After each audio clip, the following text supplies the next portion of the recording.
ॐ मङ्गलं कौशलेन्द्राय महनीय गुणाब्धये चक्रवर्ती तनूजाय सार्वभौमाय मंगलम। अयोध्या स्थित काली कुलालय से आप सभी लोगों का हार्दिक अभिवादन है। भारतीय उपासना पद्धति में संस्कारों का अतिशय महत्व है। उन संस्कारों में गर्भाधान संस्कार पर आज हम कुछ अपने वैज्ञानिक दृष्टिकोणों से आपको परिचय कराएंगे। गर्भाधान संस्कार के बाद ही हम भावी अपने शिशु और संतान के बारे में सोचना, सावधान होना प्रारंभ कर देते हैं। भावी शिशु का भविष्य इसी संस्कार के ऊपर निर्भर होता है। संतान माता पिता के आत्मा, हृदय, शरीर, रजवीर्य से उत्पन्न होता है। इसलिए कहा जाता है आत्मा वही जायते पुत्र। ऐसी दशा में माता पिता में होने वाले शारीरिक या मानसिक गुण अवगुण भी संतान में निश्चित रूप से संक्रमित होते हैं। वंशानुगत आधान उसका होता है गुण दोषों का। उन्हीं को दूर करने के लिए, उन दोषों को दूर करने के निमित्त गर्भाधान संस्कार की महती आवश्यकता होती है। अथर्ववेद 5:25-10 और पारस्कर गृह सूत्र 91/11/9 तथा यजुर्वेद 36/24 आदि मंत्र इस संस्कार की महत्ता महिमा के प्रतिपादक है। इस संस्कार के समय ये मंत्र मनुष्य के मन को सात्विक भावों की तरफ आकृष्ट करते हैं। अस्तु यह सर्वविदित है कि गर्भाधान के समय पति पत्नी के हृदय में जिस प्रकार के विचार उद्भूत होते हैं, उनके हृदय और अंतरचक्षु के सम्मुख जो चित्र होता है, भावी शिशु उन्हीं सबके प्रतिबिंब को लेकर के, उन्हीं सबके प्रतिबिंब को का ग्रहण करके जन्म लेता है। गर्भाधान काल के उटपटांग विचारों से फल भी उटपटांग ही प्राप्त होता है। इसलिए बहुत महत्वपूर्ण संस्कार है। हमारी संतति का भविष्य इसी पर निर्भर है। इसलिए मन का प्रसन्न धार्मिक भावयुक्त रहना इस संस्कार के समय नितांत आवश्यक है। मन ही प्रधान होता है। मनुष्यों के सम्मुख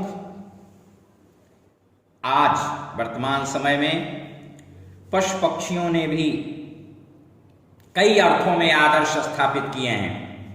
तमाम हमारे अंग प्रत्यंगों की उपमा भी पशु पक्षियों के अंगों से दी जाती है। और वे पशु पक्षी भी एक निश्चित समय में समागम करते हैं। उनका भी एक निश्चित काल है और उस समय भी वे अपनी घ्राणेन्द्रिय शक्ति द्वारा मादा के शरीर को सूंघकर ही अपनी इस क्रिया को संपादित करते हैं। यदि वह गर्भयुक्त है तो फिर उसके साथ समागम नहीं करते। लेकिन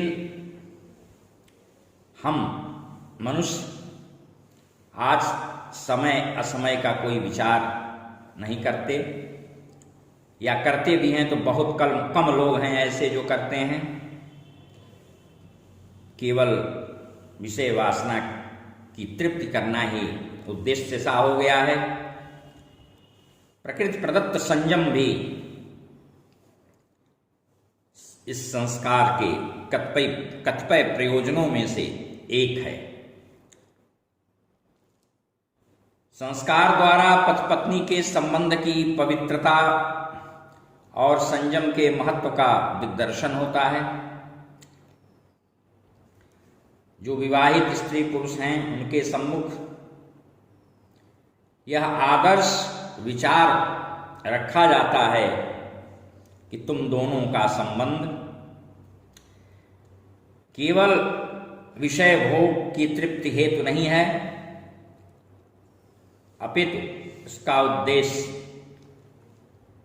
पूर्ति प्रजायै गृह मेधिना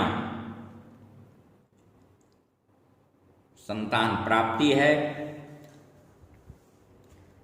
और संयम पूर्वक गृहस्थ जीवन, आदर्श जीवन जीना इसका लक्ष्य है।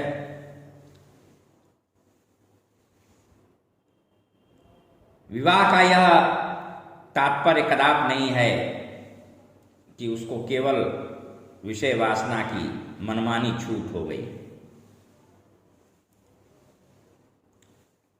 पति पत्नी होने के नाते ऐसा नहीं है। और अपनी विवाहिता स्त्री से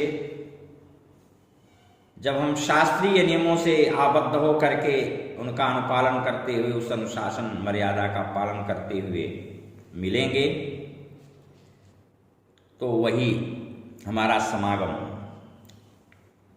स्वस्थ होगा और शुद्ध होगा। भगवान कृष्ण ने गीता में कहा है, धर्मा विरुद्धो भूतेषु कामोस्मि भरतर्षभ। धार्मिक भावना से युक्त काम को ही अपनी विभूत में उन्होंने परिगणित किया है। अगर काम, मैथुन, सहवास, संभोग धार्मिक भावना से युक्त नहीं है तो वह गर्हित है,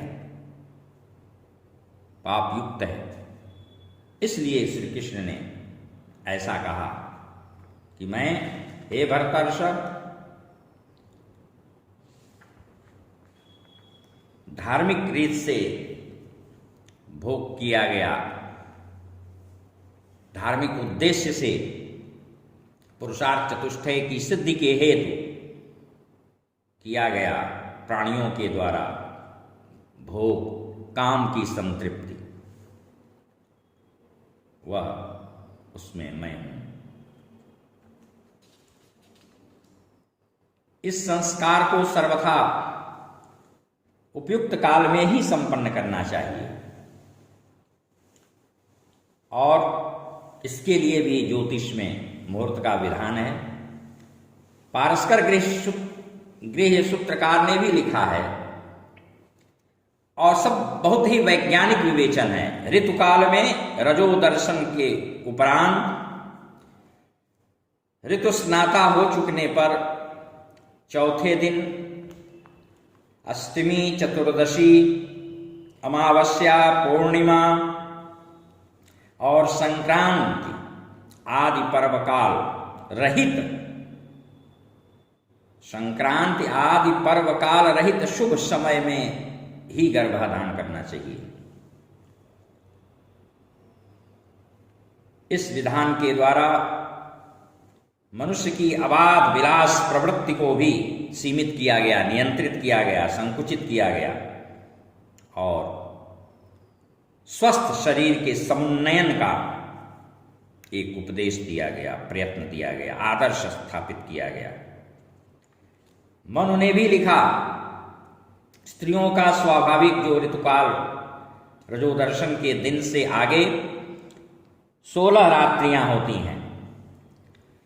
पुत्राभिलाषी पुरुष युग्म जो तिथियां हैं, जैसे 6वीं, 8वीं, 10वीं, 12वीं, 14वीं और 16वीं रात्रि में ही जो समसंख्यक रात्रियां हैं उसी में समागम करे। और इसी प्रकार कन्याभिलाषी पुरुष अयुग्म यानी विषम 5वीं, 7वीं आदि शेष रात्रियों में गर्भाधान करे। भारतीय महर्षियों ने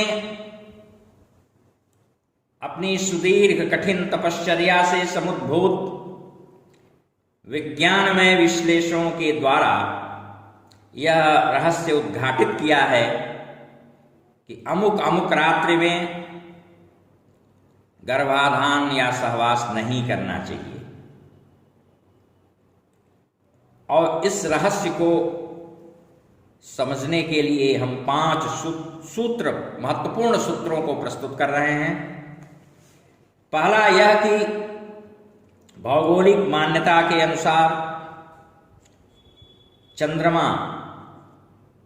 दिव्य जलीय संघातों रसों का एक बहुत बड़ा पिंड है। दूसरा, हमारे शरीर में विद्यमान रक्त और प्राण जल के विकार से ही बने हुए द्रव्य हैं। इसकी पुष्टि हेतु आप छांदोग्योपनिषद के 6/5 के मंत्रों का अनुशीलन कर सकते हैं। और यजुर्वेद का पुरुष सूक्त इस बात को प्रमाणित करता ही है कि चंद्रमा की उत्पत्ति जो हुई है वह उस विराट पुरुष के मन से हुई है। चंद्रमा मनसो जातश्चक्षो सूर्यो अजायत। चौथा महत्वपूर्ण बिंदु यह है कि भूमंडल की उन सभी वस्तुओं पर जिनमें जलीय अंश रहता है चंद्रमा का प्रभाव पड़ता है, क्योंकि चंद्रमा मन का औषधीश है, मन का स्वामी है, मन का कारक ग्रह है। और औषधीय जो वनस्पतियां होती हैं वो सब चंद्रमा से ही रस ग्रहण करके अपने को समृद्ध करती हैं, वृद्धि को प्राप्त होती हैं। इसलिए चंद्रमा को औषधीश कहा जाया गया है। एक तथ्य यह भी है कि समुद्र पर चंद्रमा का यह प्रभाव अमावस्या तथा पूर्णिमा की तिथि को प्रत्यक्ष रूप से दीर्घ ज्वार और अष्टमी को लघु ज्वार जल के उतार के रूप में हम देखते हैं। गर्भाधान के निषेध विषयक पर्वों से अभिप्राय है अमावस्या, पौर्णिमा, चतुर्दशी, अष्टमी और संक्रांति। इनमें पूर्णिमा, अमा तथा दोनों चतुर्दशी यानी दोनों पक्षों की इन 4 तिथियों में चंद्रमा, सूर्य और पृथ्वी एक ही सीधी रेखा में होते हैं। चंद्रमा और सूर्य के एक ही रेखा में होने से दोनों का सम्मिलित आकर्षण अन्य दिनों से अधिक होता है और उसका प्रभाव भूमंडल के अन्य पदार्थों की भांति मानव शरीर पर भी विशेष रूप से पड़ता ही है। भारतीय सनातन संस्कृति संविधान के सृष्टा दृष्टा हमारे मनु भगवान ने लिखा है, पुमान् पुंसोऽधिके शुक्रे स्त्री भवत्यधिके स्त्रिया, अर्थात वीर्य के आधिक्य से पुत्र और रज की प्रबलता से कन्या उत्पन्न होती है। स्त्री के गुणसूत्र अधिक होने पर कन्या और पुरुष का अधिक होने पर पुत्र होता है। मनोविहित युग्म अयुग्म राश व्यवस्था का तात्पर्य यही है कि रजो दर्शन से शुद्ध हो जाने के पश्चात स्त्री के शरीर में आर्तवाधिक्य के साथ एक प्रकार की तरंगें उठती हैं, जिसे मदन तरंग कहा जाता है। इसका वेग एक दिन अधिक होता है और एक दिन कम। आशयतः 5वीं रात्रि से आगे एक रात्रि को छोड़कर 5वीं, 7वीं और 9वीं आदि अयुग्म रात्रि में इसका वेग बढ़ा हुआ होता है। फलतः युग्मासु पुत्राः जायते स्त्रियो अयुग्मासु रात्रिषु। उपर्युक्त रात्रियों में समागम से कन्या का जन्म होता है और इससे भिन्न में स्त्री का आर्तव निर्बल होता है। इससे उसमें संयोग से पुत्रोत्पत्ति होती है, पुत्र की उत्पत्ति होती है। रजोदर्शन की यह विलक्षण वैज्ञानिकता का स्पष्ट विवेचन सुश्रुत शारीरस्थान अध्याय 3 वाक्य 8 में इस प्रकार किया गया है। स्त्री के शरीर में 1 मास से एकत्रित आर्तव रुधिर काला हो जाता है, दुर्गंध युक्त भी रहता है, उसमें विषैले कीटाणु होते हैं। ऐसी अवस्था वाली स्त्री के स्पर्श से उन कीटाणुओं का संक्रमित हो जाना भी स्वयं सिद्ध है, स्वाभाविक है। पाश्चात्य चिकित्सकों ने भी रजस्वला के स्राव में विषैले तत्वों का अनुसंधान किया है और इसका प्रमाण यह भी है कि रजस्वला स्त्री यदि अचार इत्यादि का स्पर्श कर दे तो वे थोड़े दिनों में अचार खराब हो जाते हैं। तुलसी का हरा भरा पौधा मुरझाने और सूखने लगता है। रजोदर्शन स्त्री के लिए प्रकृति प्रदत्त यह एक विशेष विरेचन है। पूर्व कथित ग्रंथ में ही अध्याय 2/5 में लिखा गया है कि यदि रजस्वला स्त्री दिन के समय सोए और कदाचित उसे उस ऋतुकाल में गर्भ रह जाए तो भावी शिशु जो होगा वो बहुत सोने वाला उत्पन्न होगा। काजल लगाने से अंधा, रोने से विकृत दृष्टि, स्नान और अनुलेपन से शारीरिक पीड़ा युक्त, तैल मर्दन से कुष्ठ रोगी, नाखून काटने से खराब नाखून वाला, दौड़ने से चंचल, हंसने से काले ओष्ठ, विकृत जिह्वा और विकृत तालु वाला, बहुत बोलने से बकवादी, भयंकर शब्द सुनने से बधिर बहरा, कंघी द्वारा बाल संवारने से गंजा, अधिक वायु सेवन से परिश्रम करने से पागल शिशु उत्पन्न होता है। इसलिए रजोदर्शन काल में रजस्वला स्त्री को पूर्ण रूप से विश्राम करना चाहिए।